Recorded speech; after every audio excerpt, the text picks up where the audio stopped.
దాసోజు శ్రవణ్ ఏ గొడుగు కాగొడుగు పడుతున్నారు, ఏ ఎండ కాగొడుగు పడుతున్నారు. కేసీఆర్ని విమర్శించిన రోజులున్నాయి మీరు వేరే పార్టీలో ఉన్నప్పుడు, ప్లస్ ఇప్పుడు కేసీఆర్ మీకు పొలిటికల్లో మీ రోల్ మోడల్ అని చెప్తున్నారు. ఈ రెండు నాలుకల ధోరణి గురించి మీరేం చెప్తారు? అమ్మ, నేను కాంగ్రెస్లో ఉన్నప్పుడు కూడా చాలా సందర్భాలలో కాంగ్రెస్ పార్టీ గాంధీ భవన్ వేదికగా KCR is undoubtedly A tall leader, you cannot surpass him just like that with ugly abusive rhetoric అని 100 సార్లు చెప్పిన. అండ్ కావాలంటే నా విమర్శించుండొచ్చు, నేను విమర్శించలేదని అంటలేను.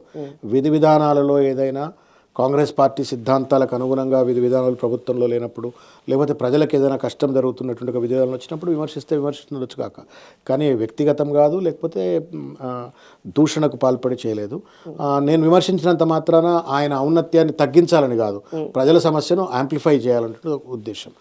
రెండవది, ఏ ఎండక గొడుగు అంటే అమ్మ, నా బాధలు నాకెరకమ్మా. నేను ఒక సామాన్య మధ్యతరగతి కుటుంబీకుడిని. And I have achieved the greatest career of my life in the corporate sector. అది 40-41 ఏళ్ల వయసులో లక్షల జీతాన్ని వదిలిపెట్టి నా జీతాన్ని అంతా కూడా పబ్లిక్ లైఫ్కు నేను సాక్రిఫైస్ చేసి పబ్లిక్ లైఫ్లో ఉన్నా. నేను ఏ రాజకీయ పార్టీ నుండి ఆర్థికంగా లబ్ధి పొందల, ఏ ప్రభుత్వ పదవిలో అనుభవించి నేను లబ్ధి పొందల. నేను కష్టపడి సంపాదించుకున్న డబ్బు కావచ్చు, లేకపోతే నా వయసు కావచ్చు, నా మెదడు కావచ్చు, నా శ్రమ కావచ్చు, నేను ఆయా పార్టీలకు కాంట్రిబ్యూట్ చేసిన ప్రజల కోసం, ప్రజల గొంతుకగా ప్రజా సమస్యలు ఉంటే, ఈ సమస్య ఉంటే గట్టిగా మాట్లాడాలా, ప్రజల కోసం మాట్లాడాలని చెప్పని మాట్లాడే తప్ప నేను సమాజం నుంచి ఏదో లబ్ధి పొందిన వాడిని కాదు. ఒకవేళ నేను కనుక ఏదన్నా ఒక పొలిటికల్ పార్టీలో ఉండి, ఇప్పుడు రేవంత్ రెడ్డి గారిని ఉదాహరణ తీసుకుందాం, ఆయన కూడా 7 పార్టీలు మారిండు. ఆయన అనరు ఎవరు, రేవంత్ రెడ్డి గారు 7 పార్టీలు మారిండు. ఆయన కూడా, నేను ఆయన ఇద్దరం ఆర్ఎస్ఎస్లో పనిచేసినాం. ఆయన మాకంటూ 2-3 ఏళ్ళు జూనియర్ అయి ఉంటాడు అంతే, 2-3 సంఘంలో కానీ విద్యార్థి పరిషత్లో కూడా.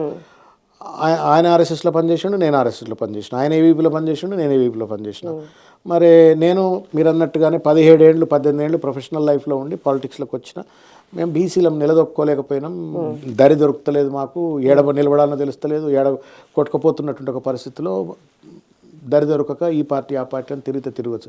మరి రేవంత్ రెడ్డికి ఏం పుట్టింది? మరి ఆయన పెద్ద భవిష్యత్తు ఇచ్చిన తెలుగుదేశం పార్టీ, టీఆర్ఎస్లో ఉన్నాడు, ఆర్ఎస్ఎస్ నుంచి ఏబీపీ నుంచి టీఆర్ఎస్లో ఉన్నాడు, టీఆర్ఎస్కి వెళ్ళి బీజేపీకి పోయినట్టున్నాడు, బీజేపీకి వెళ్ళి మళ్ళీ తెలుగుదేశం పోయినట్టుండు, తెలుగుదేశంకి వెళ్ళి మళ్ళీ కాంగ్రెస్కి వచ్చిండు.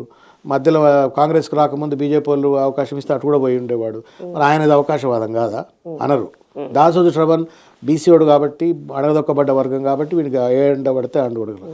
రెండవది, చంద్రబాబు నాయుడు గారు ఏం తక్కువ చేసిండు? ఆయనకు 1000 కోట్ల రూపాయలు సంపాదించుకోవడానికి అవకాశం ఇచ్చిండు, ఎమ్మెల్యే పదవి ఇచ్చిండు, పార్టీ వర్కింగ్ ప్రెసిడెంట్ ఇచ్చిండు. అంత పెద్ద పదవి ఇచ్చినాక కూడా దాన్ని ఒక లాతు కొట్టిండు, కాంగ్రెస్ పార్టీలో వచ్చిండు. ఇక్కడ కూడా 1000 కోట్లు, ఇక్కడ కూడా పెద్ద ఎత్తున ఒక పదవిని సంపాదించి. నేను అట్లేమన్నా పార్టీలు ఏమైనా నన్ను 1000 కోట్లు సంపాదించుకునే అవకాశం ఇచ్చినాయా? ప్రభుత్వం నుండి ఏమైనా నేను 1000 కోట్లు